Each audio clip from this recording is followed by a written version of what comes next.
And welcome back to the show, everybody. It's the Catholic Convert Show.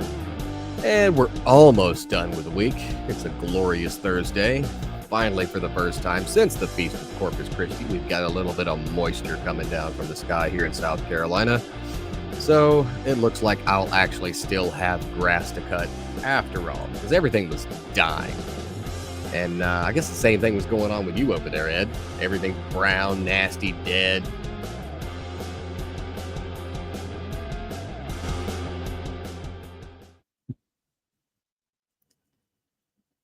He's waiting to speak before the music stops.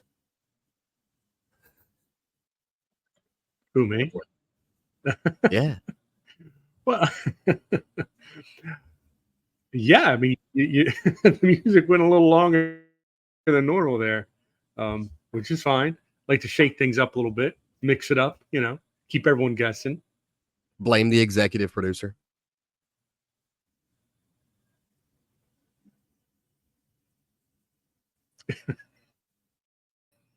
Exactly.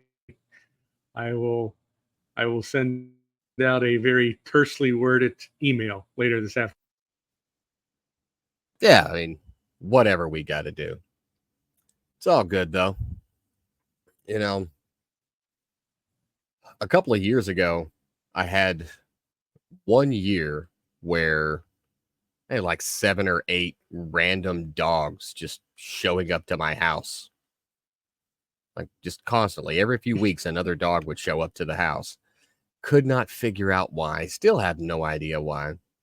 We ended up adopting one of them. It was this tiny little pug that didn't have but one eye. It looked like something had gotten a hold of her and had removed her eye against her will. So we took her in and, took her to the vet, got her spayed, got her cleaned up, got her eye sealed up, spent a couple of weeks in the cone, and we finally got her homed with a really awesome family in Pennsylvania. And now it looks like, I don't know, maybe it's like a leap year thing, because all of a sudden it's starting to happen again. Random dog showed up, and like, I've got a soft spot for dogs. I do. It's absolutely ridiculous. I see a dog come up, if it's friendly and looks like it's hungry, thirsty, I'm like, well, I guess you're mine now. So I'm trying to avoid adopting another dog, but super friendly one, hanging out, definitely belong to a nice family because he lets me pet him. He's got a collar on. Trying to find the owner. We'll see how it goes. But if he's just been abandoned, I guess I've got another dog. You're gonna end up like you can fed him at St. Francis. Yeah, I could FedEx him to Jersey. That seems like the most humane thing to do to a poor defenseless animal. Exactly. Yeah. But now, turning into St. Francis over here, I've got the same set of birds that sit on my fence and talk to me every morning. I've got random dogs showing up. The chickens follow me around the yard. Now, if I start preaching to them and they start responding, then we'll know we're on to something. Might actually get that sainthood after all. Yeah, we'll see about that. Yeah. Either that or the could you guys imagine how that would have looked? Yeah, but could you imagine how that would have looked, the people that were following St. Francis around? They like, all of a sudden they're like going down the road and he's like, birds. And he just and he walks off and he starts talking to the birds. And the birds keep getting closer and acting like they're listening to him. And then he comes back, he's like, oh, preaching the word.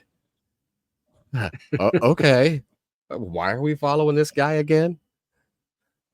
It raised a lot of questions in people that were walking around with him. It's kind of like St. Anthony of Padua. He went out there and preached to the fish.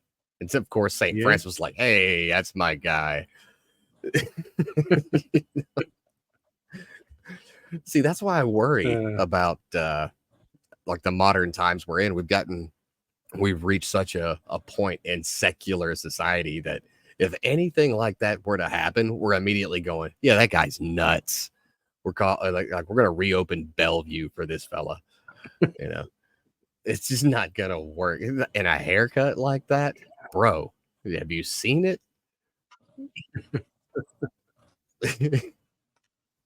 It's Well, I don't know. I terrible. mean, I actually saw something. I saw a video a couple weeks ago.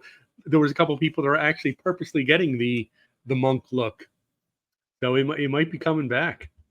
I don't know. We'll see. Yeah, because it was such a fashion statement before, right? Well, look. We went from I mean, everyone having did an you see the clip? Well, undercut. you You know, yeah, I saw the video but, too, but but I mean, we went from everyone having an undercut to the broccoli head epidemic. Now we're going to Alfred. You know, we're like, oh, straight up Athelstan. That's that's the next haircut that's going to be big and mainstream. Can't wait to see all the high school kids at the gym hogging up the machines, taking selfies. yeah, Every single one of them's got that we'll perfect see. ring of hair around their head. Absolutely terrible. But you know, it's funny we got onto Yeah.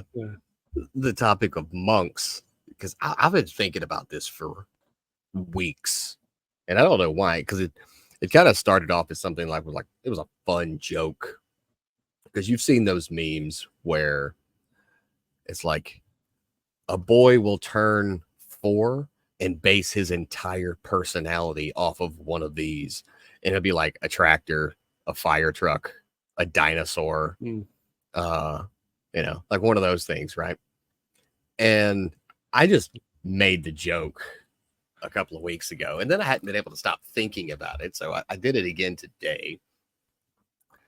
You know, but you're trying to navigate your life as a modern Catholic man, and what happens inevitably is you start trying to figure out, and it's a subconscious thing. You know, you try to figure out what your spiritual identity is, that it resonates with you, your faith, as well as your personality, right? And you see it all the time. People on Twitter or Facebook or Instagram that, you know, they're very openly Catholic.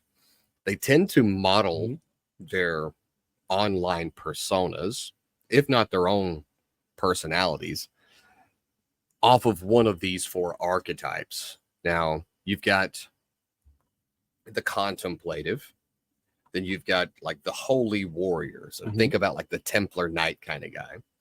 Then you've got the scholar. So your Thomas Aquinas types. And then you have the caregiver, right? Think Mm. Mother Teresa, right? And when you think about it, these Yeah. 4 archetypes, they do kind of fit because the contemplative archetype, it's I think the people that are drawn most to that are the ones that they find solace in the silence and depth, in the solitude. Mhm. Think of those that go to the Adoration Chapel every single day, and they're there for a couple of hours, and they're deep in prayer. You know, they spend a few hours a day in prayer, and they're reflecting on the mysteries of faith. That's the contemplative type, right?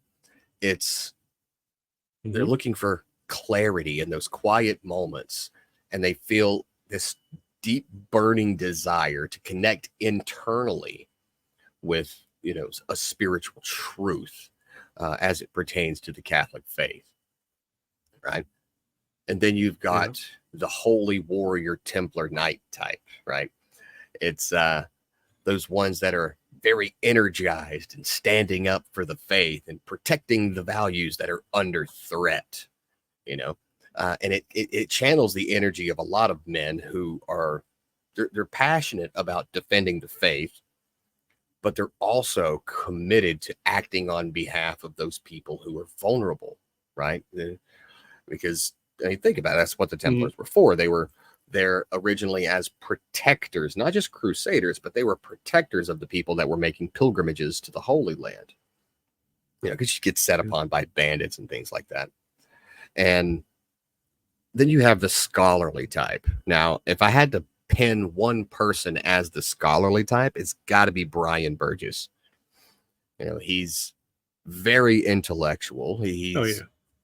His understanding and grasp of theology, philosophy, and seeing faith and reason as complementary to the sciences, it's definitely where he would fall in. You know, he's able to articulate the faith in very rigorous, intellectual, and culturally relevant ways.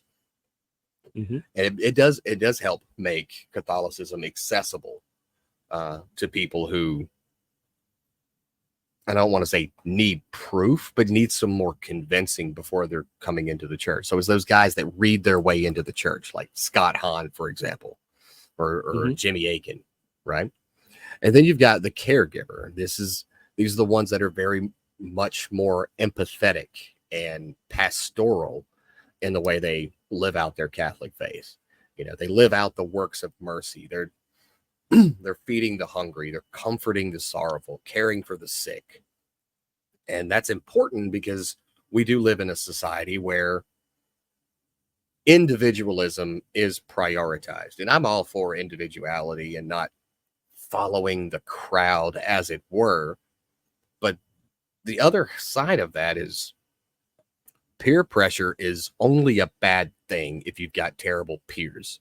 Sure. Right. So sometimes following the crowd, like mentioned a second ago with following St. Francis as he's talking to the animals, looking like an absolute lunatic on the side of the road. You know, it's not necessarily a bad thing. Now, well, from what I've seen, most people will gravitate towards one of these four archetypes. But the truth is that we need to find a balance of all four if we want to truly embody the Catholic faith. You know, and this balance prevents us from becoming either too isolated, like the contemplative type, too militant, you know, like the holy warrior Templar knight type, too abstract, like the intellectual types, you know, the scholars, or too superficial, like the caregivers, where it's, oh, I'm taking care of the needy and all this other. Because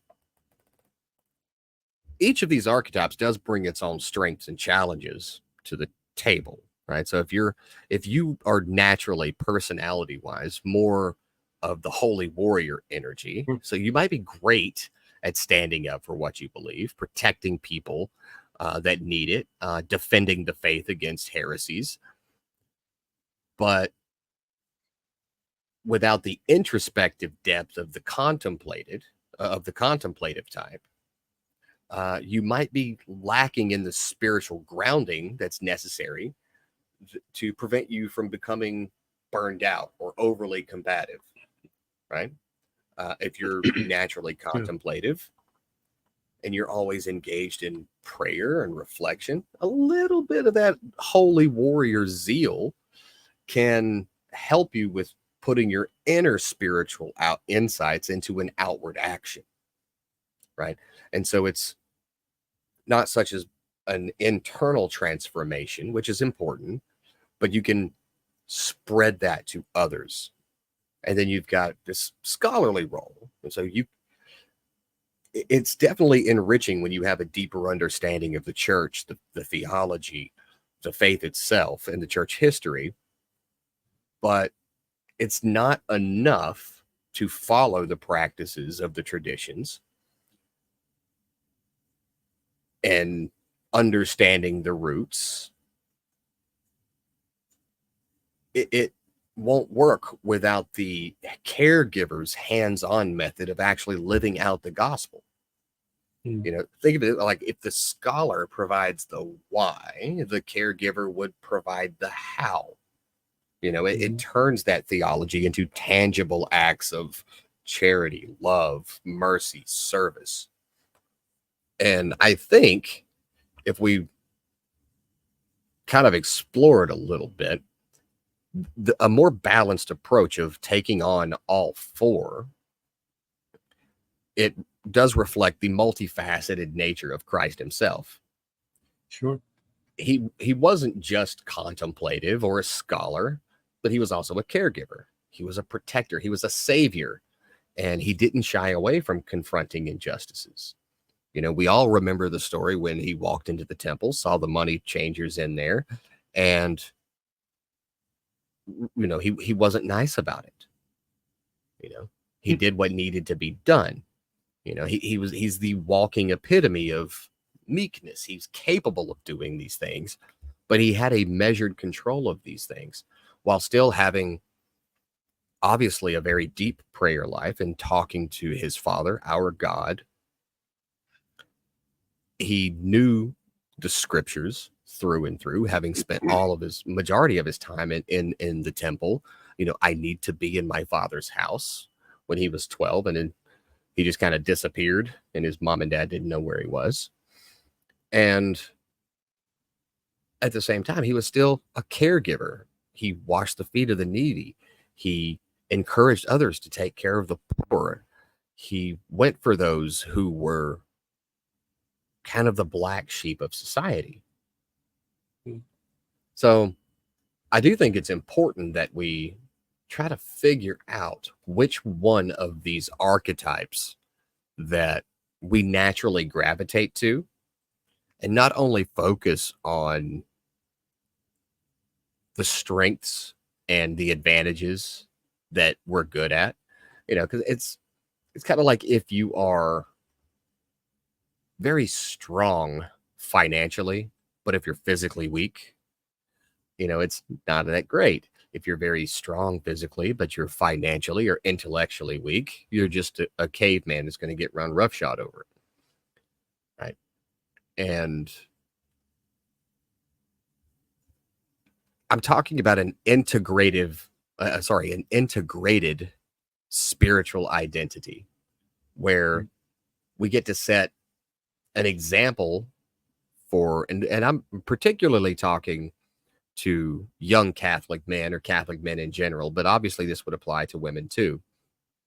But especially when we've got these young men and young women that are searching for direction, because it's not like we live in a world where finding that direction, or there's a lack of contradiction in just about everything about what it means to be strong or wise or compassionate or merciful or loving, And so you end up with this very one-dimensional spirituality and a spiritual identity where you're lacking somewhere.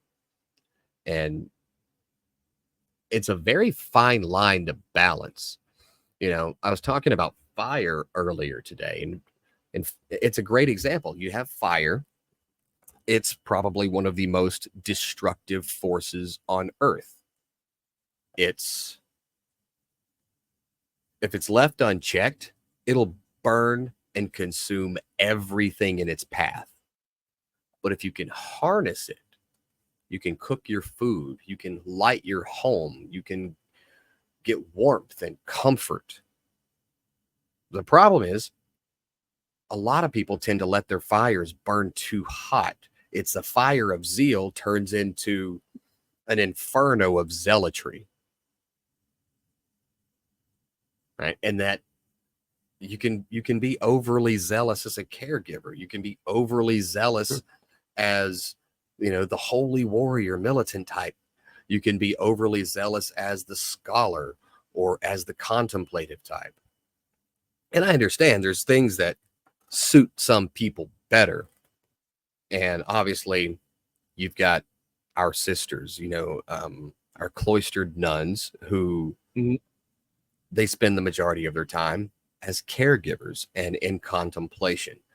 It's a great pairing of those two. And obviously we can't expect them to be the holy warrior type, but they're not singular in their identities, in their spiritual identity, that is. Yeah. And I think what made me think about this the most was I saw an article from, what was it? I think it was 2 years ago.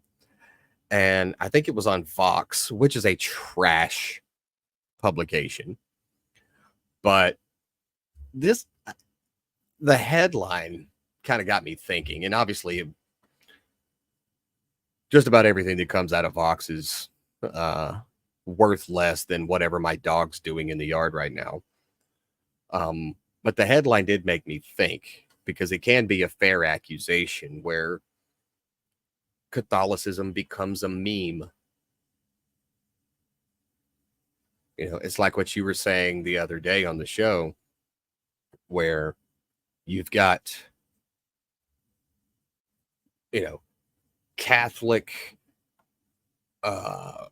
TLM, traditionalist, all in your bio, right? Yeah. And you're assigning these labels to yourself. It's still very one-dimensional, right? Because if you think about it, the word trad, and it's so weird. We kind of talked about this the other day too, but there's no real definition for what a traditionalist is, because it's all based on whatever anecdotal meaning is given by the people that call themselves that. Sure. And so, like we were saying, you're Catholic. You're not a trad Catholic. You're not a conservative Catholic. You're not a liberal Catholic. You're Catholic. And there's this weird and unfortunate trend where you're seeing people try to assign like a modern political ideology, whether you're a leftist or a rightist, to Catholicism.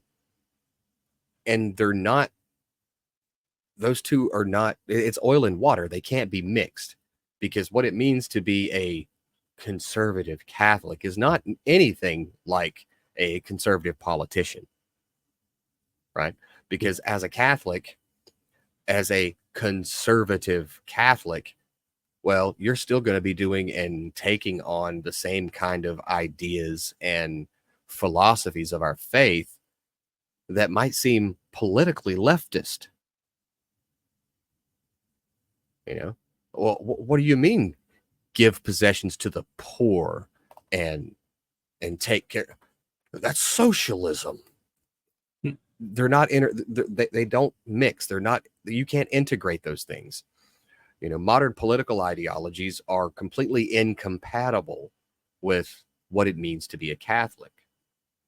And you see that line get blurred when you have someone who's gravitated towards one of these four archetypes, and they just go all in, like that kid who, all right, I'm a dinosaur at 4 years old, you know, and now his entire 4-year-old personality is I'm a dinosaur, or I'm a race car, or I'm a fire truck, or, you know, a monster truck, whatever.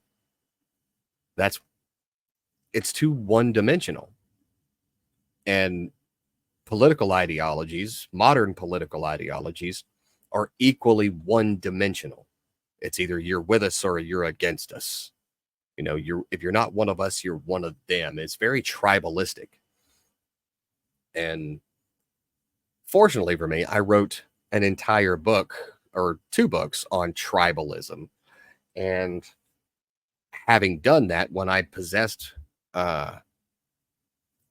very poor and wrong points of view on how people should be, because that's just how nature made them, I can look back on that experience and everything that went into writing those books and go, yeah, I was wrong, but I can see it still. And having that helps me try to guide away from it. And that's what I'm talking about here. You end up with these very tribalistic points of view, all under the same umbrella of the church.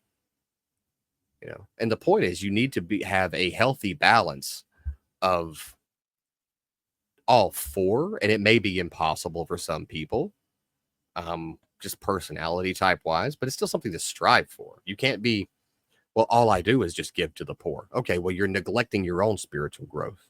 Well, all I do is pray. Okay, cool. You're leaving out everyone else that needs your charity. Well, all I do is I confront heresies. Great. But you're lacking in a deep theological and intellectual understanding of the faith. So you can't have just one. You do have to have a balance. And I think that's going to be really hard for a lot of people to do, especially myself, because I mean, I was almost a 5-year high school student. And the intellectual side's probably going to be more difficult for me to grasp. And sometimes I don't feel like getting out of my comfort zone and giving my time to people who need my time. Now, don't get me wrong. If I see someone who looks like they need something to eat, if they look like they need a place to stay or a little bit of money, I'm compassionate to them. I sit and I talk with them, but I'm still not going out, out and intentionally doing that. I'm just doing that as I go about my day, because it's easy to get stuck doing one or the other. And it turns into, well, this is my mission statement now. And there's nothing wrong with that.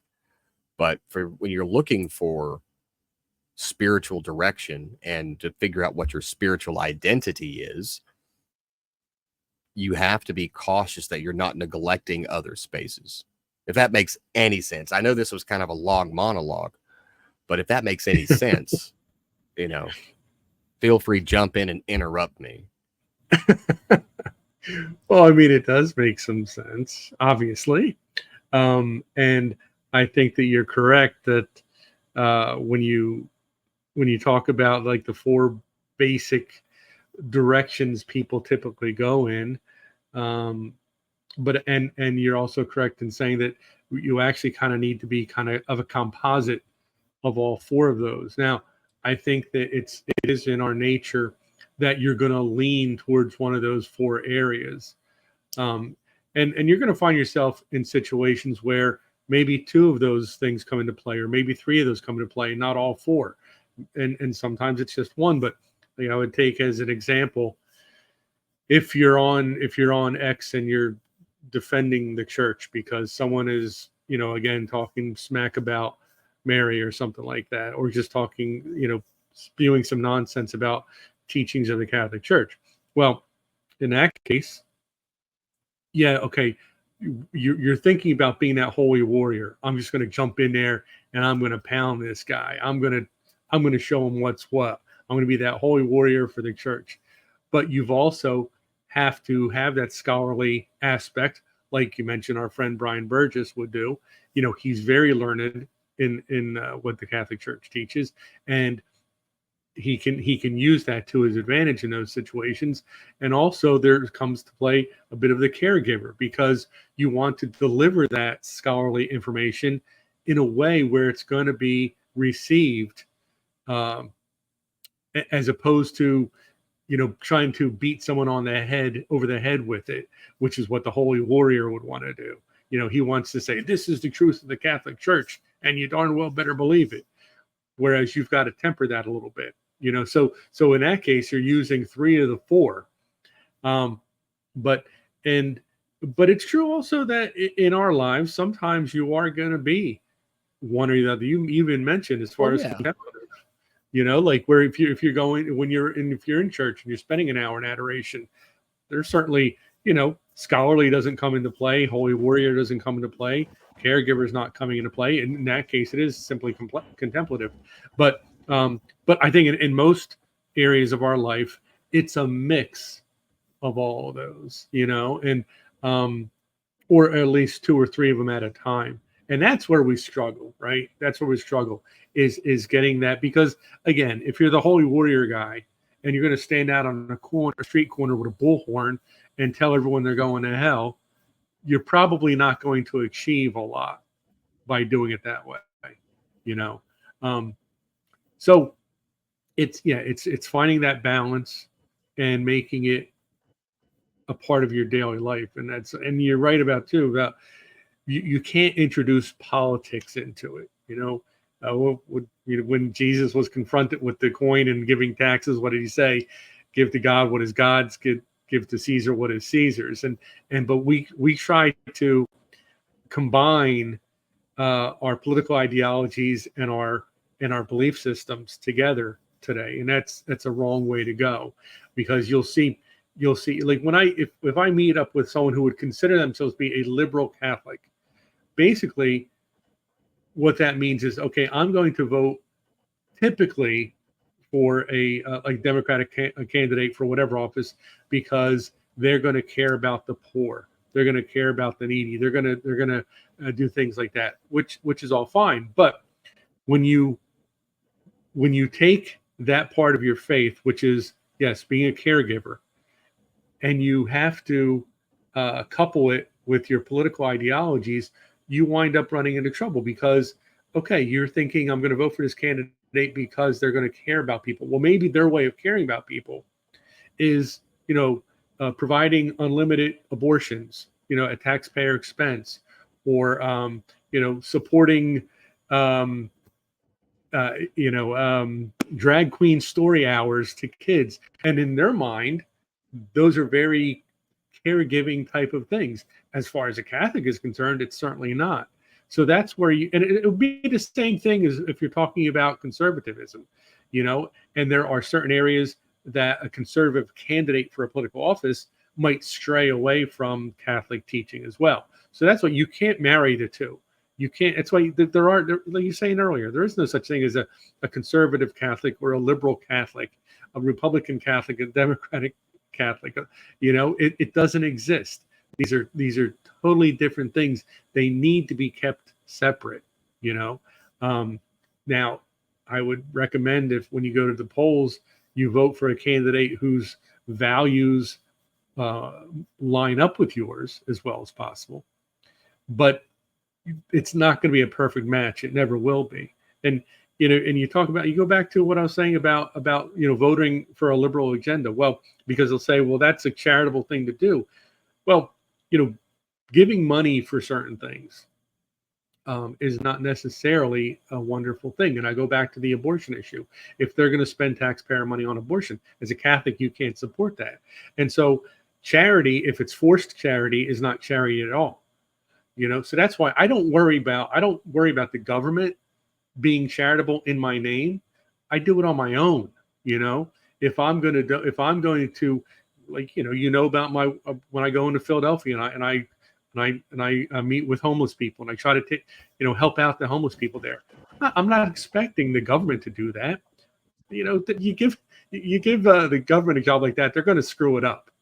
It's so charity has to be. It's not like, oh, well, I'm going to vote for the party that's going to be the better caregiver. No, worry about yourself being a caregiver. Donate to the charities that you want to donate to. Get involved in the service that you want to get involved with. Being a Catholic is a great way to do that, because it's the largest charitable organization in the world outside of governmental entities. So, that. So it's huge. You can't combine politics and political ideologies with your faith life. They're completely separate things. And what's the most important aspect of that is your faith life, is your spiritual life.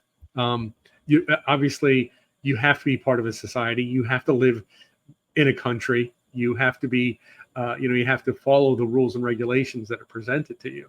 But it's a whole separate thing, Yeah, and like I said, and I like how you put it, actually. There's some situations where you don't need to be a scholar. Some situations where being the caregiver type is, not really necessary.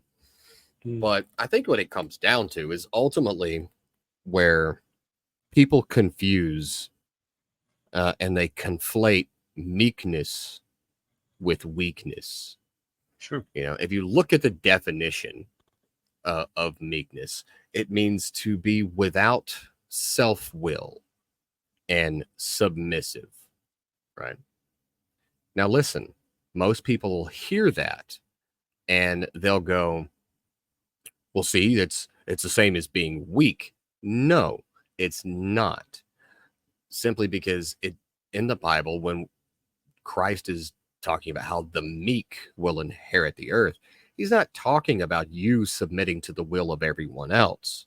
He's talking about you submitting your will to God's will, in the same way that Mary's fiat was her ultimate submission to God's will. Do unto me as it would be your word. It's not me submitting to someone trying to steamroll me or take my property or hurt me or my family. That's not meekness. Submitting your will to God's will. Yeah. Right? That's what it is. And listen, it says to be gentle. It says to be kind. Well, listen, you cannot, by very definition, be gentle unless you have the capability and the capacity to be violent. If you don't have the capacity to be violent, you're not gentle. You're harmless. Very important distinction. You know, it's, you have the capacity to, like Christ did, walk in, flip tables, beat 30 people in the face with a whip. But 99% of the time, none of that was necessary. So that wasn't the tool that he always resorted to. Yeah. Well, And, I mean, like I said, I see people confuse meekness and weakness, and they conflate the two. And then it's, I'm sorry, but if I can barely graduate high school, you can get the basic comprehension of this. I promise you. You talk about the meek and the misunderstanding there. I mean, I think everyone knows the Beatitudes. We are all familiar with the story from the gospel, and I think, man, there might not be a more misunderstood aspect of the gospel than the Beatitudes. You look at the very first one, blessed are the poor in spirit, right? Well, and people, I think, are so confused about what that means to be poor in spirit, and it simply means this turning everything over to God, this understanding that without God, I am nothing. That's what it means to be poor in spirit. It's the same thing with you're bringing up with being meek and what that means. It doesn't mean you just kind of roll over and give up and let people do whatever they want to you. That's not what it means at all. And you could go step by step. You go through all 8 of the Beatitudes, and you could look at where people have a misunderstanding about what each one of those means. So I think it's something that everyone should take a class on the Beatitudes. Is what I think. I think it should be mandatory for catechism, to be honest with you. It should be. I'm going to look into it. I do Bible studies all the time. We're always looking for different topics. I think maybe I'll do a whole Bible study, an 8-week course. We'll hit one Beatitude each week over 8 weeks. Yeah, there's so much of it. Yeah, it is, and there's so much of the Gospels that people, they take out of context. They don't understand it. Like, you cringe every time somebody says, "Oh, Matthew chapter 7 verse 1, judge not lest ye be judged," and then they stop there, and I have to explain to them, well, keep going to the rest of, keep going, read a little bit more. There's not just one verse in chapter 7 of Matthew. It goes on, believe it or not, but that's like you stopped. They want to, like you didn't even finish the whole verse. Yeah, exactly. Right. But that's what people want to do. They want to minimize, they want to compartmentalize, they want to, that's why I think that the people that rely on, okay, I'm going to memorize these 30 verses and then I'll be ready to go. Anything that I run base into their entire personality around those 30 verses, exactly, their entire theology around those 30 verses. It's exactly the same situation as I was talking about with the 4 typical archetypes. Yeah. And obviously these 4 archetypes, for anybody watching and listening, these 4 archetypes are not something the Catholic Church just said. These are the 4 archetypes. These are 4 things that I made up off the top of my head as I understand it. Yeah. Okay. If it makes sense to you and you want to adopt it as your own, cool, do that. But if it doesn't, well, then you're just hilariously wrong. I'm kidding. If it doesn't make sense to you, then it doesn't make sense to you. This is just how I process and articulate the information that I see from my own experiences.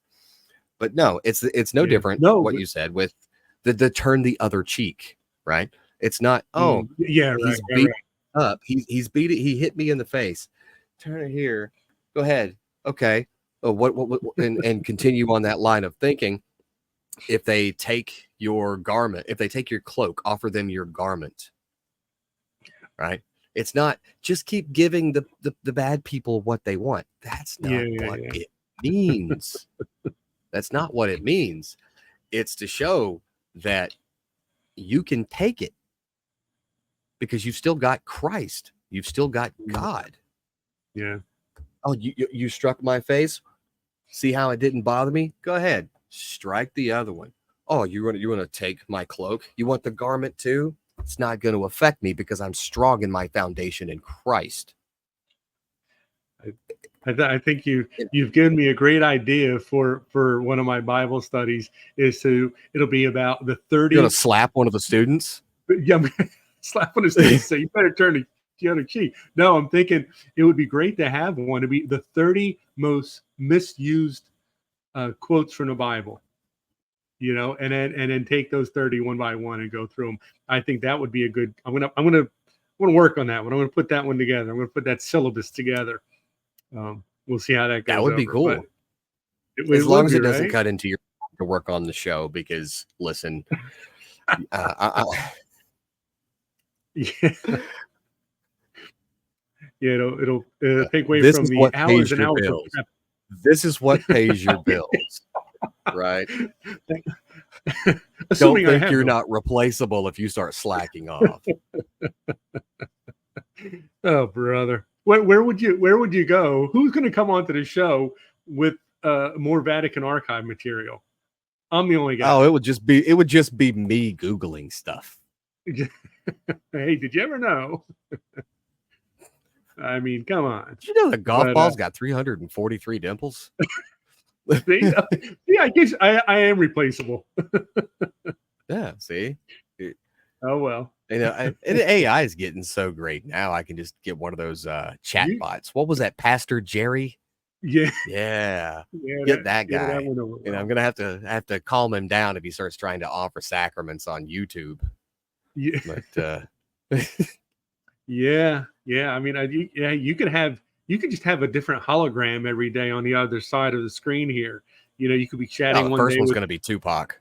I thought it was going to be Michael Jackson, but close enough. No, Tupac would be more fun. First one's going to be Tupac. Michael Jackson's, I do one a week. So Tupac for that first week, and then Michael Jackson the week after that. You'll be after that, yeah. I don't even know who I'd go after that. You got to get what's his name? The crocodile hunter or whatever. Remember? What was the guy who Steve Irwin. Steve Irwin. Wouldn't he be great? Yeah. As I know. I'm gonna tell you what, I got to avoid doing that because it's gonna get me all up in arms, and I'm gonna like take a rifle to the aquarium and find that stingray.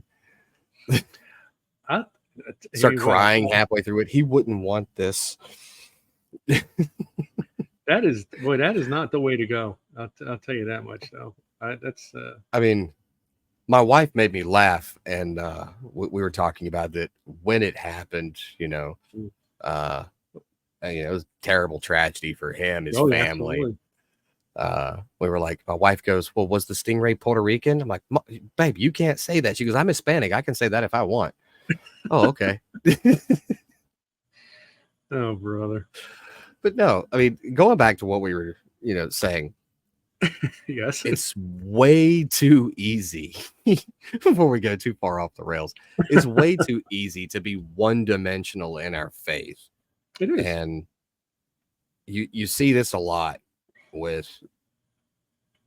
And I'm not trying to be disparaging here, but I do see it a lot with your sola scriptural people, right? Sure. And, the five solas. You see it a lot with them because it's a mystery. we do not, as humans, have the capacity to fully comprehend the entirety of the complexity of what God is doing and has done. And it becomes a very fine point of arrogance and pride when we try to say that we do. It's like there's no one that can define the Trinity exactly without falling into heresy. Sure. Which is why we Catholics have that yes and kind of look at most of the things we talk about. But yeah, this has been a really cool discussion, but we got to go see what Ed brought out of his basement. Oh boy. Well, now what if I disappoint today? Then what are we gonna do? Well, like I said, they're irreplaceable. Exactly. Well, I was thinking about it, and I think it's this week that it's winding down, or I guess, yeah, it's this week that's winding down, the Eucharistic revival that's been going on. And are you talking about the National Eucharistic Procession? Absolutely, yes. It's not next week because they're expecting like 100,000 people to show up around. I think it was July 17th to the 21st at one of at the end. Yeah, in Indianapolis or something, right? I think it's Indianapolis. Yeah. They had like 4 different starting points because it's not just like one going through. Yeah, because there's actually one going to be going basically right down my street here. Nice. So so I'm sure I'll jump in on that. But we've had these things called Eucharistic Congresses that have gone on. The first Eucharistic Congress took place in France in 1881. And there's no set time period for Eucharistic Congresses. And they're not, I mean, sometimes it's done on an international level. The one in France in 1881 was on an international level. Sometimes they're done by a particular country, the bishops in a particular country. Sometimes they're done by diocese. Sometimes they're done by region of the country. And they just happen whenever a group of bishops get together and they feel like we desperately need a Eucharistic Congress, they have one. And so I'm obviously a huge fan of the Eucharist. It is the source and summit of our faith, after all. And one of the things that I collect are different medals and medallions and things that had come out of these different Eucharistic Congresses. And so the first Eucharistic Congress that took place, the first international one that took place in the United States, took place in Chicago in 1926. And so they had, for the liturgy at the end of it, they had 500,000 people show up at Soldier Field for a mass. 500,000 people. And so these are some of the medals that you could have gotten from this. So these are from 1926. There's one of them there. Here's one of them. They have, pictures of the popes, of the local bishops. This one has the Eucharist there. Here's another one from 1926 from the Eucharistic Congress in Chicago. This is one from, this is a pin, 1936 from Eucharistic Congress that took place in Vancouver, which I believe is in British Columbia. Cool. Yeah, that one's pretty neat. I've got one from 1938, a national one from Budapest. This is from I apologize if these aren't showing up very clearly, but that's from 1938. Oh no, they look pretty clear. It looks okay. Here's one. Yeah. This one I think is very nice. This is 1938 in Uruguay. 1938 in Uruguay, Eucharistic Congress, a national Eucharistic Congress. And also, Uruguay had another one in 1950.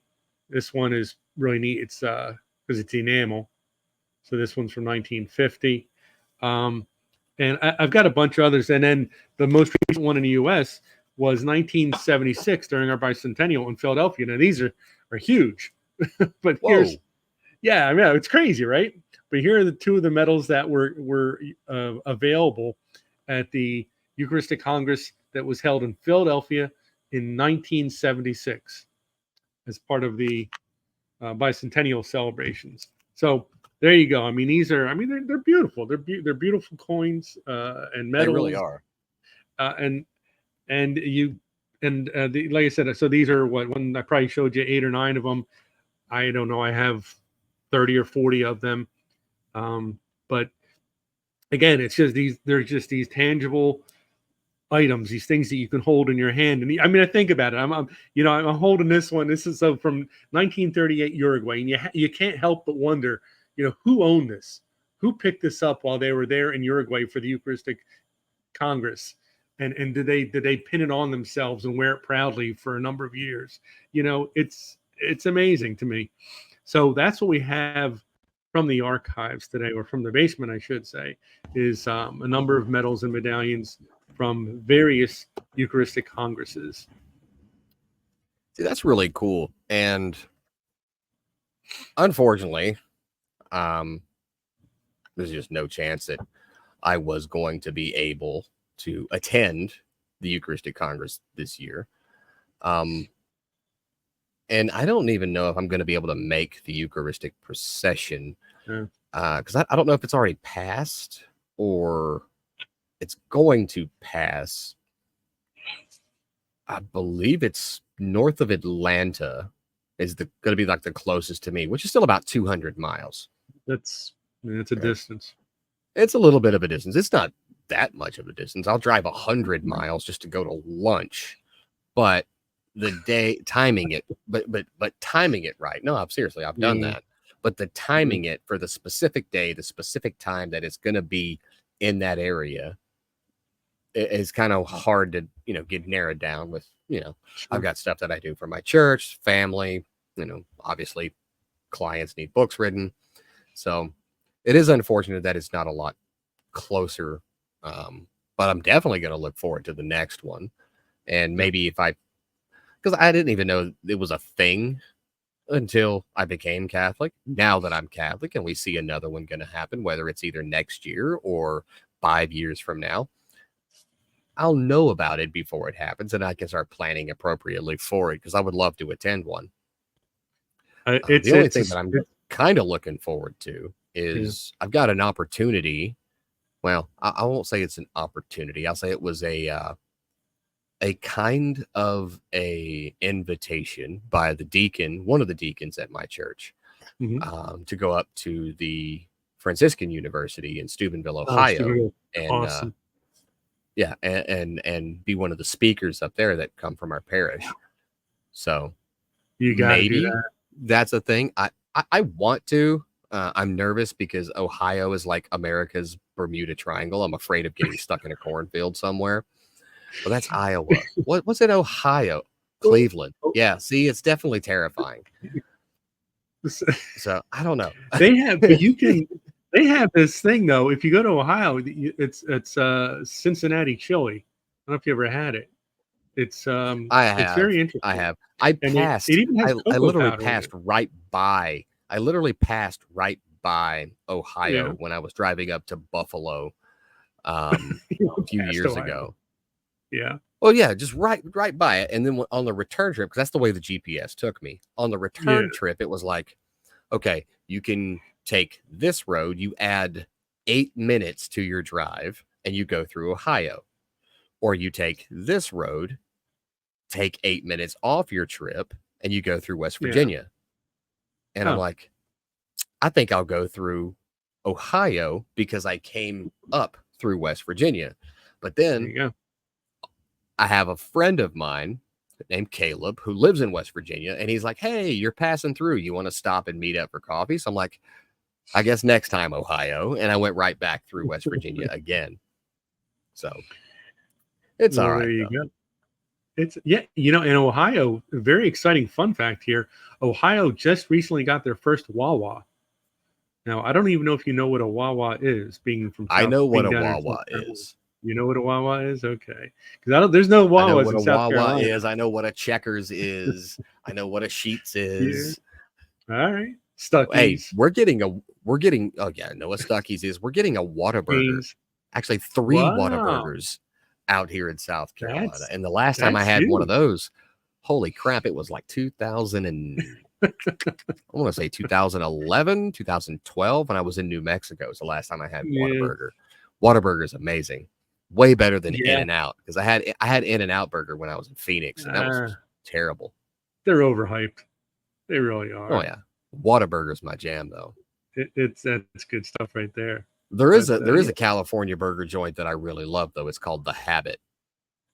One just opened on 3 feet away from my house. And because next Tuesday is my birthday, I have a coupon on my app for a free hamburger on my birthday from Habit Burger. So there you go. I'm set. Definitely go and do that. They're great. I'm doing it. Happy early tricentennial. It's appreciate it. Yeah. Yeah. Yes, I'm just slightly all those Eucharistic Congress medals that you just showed. Ed collected all of those personally because he was at them. He was at all of them. I did. I collected those personally. It's quite a feat. And my goal is to hit every single one of them. And I started in 1881. You know, when I was only 36 years old. So there you go.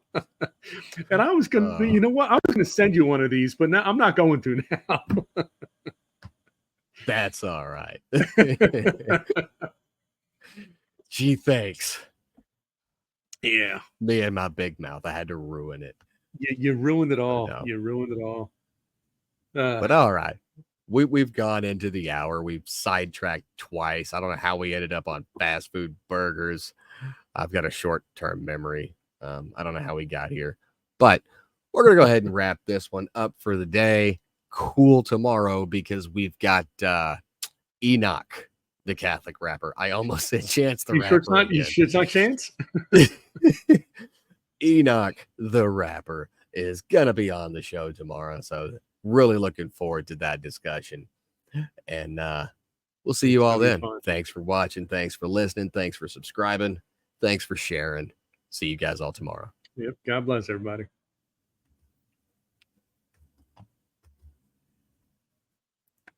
Nice.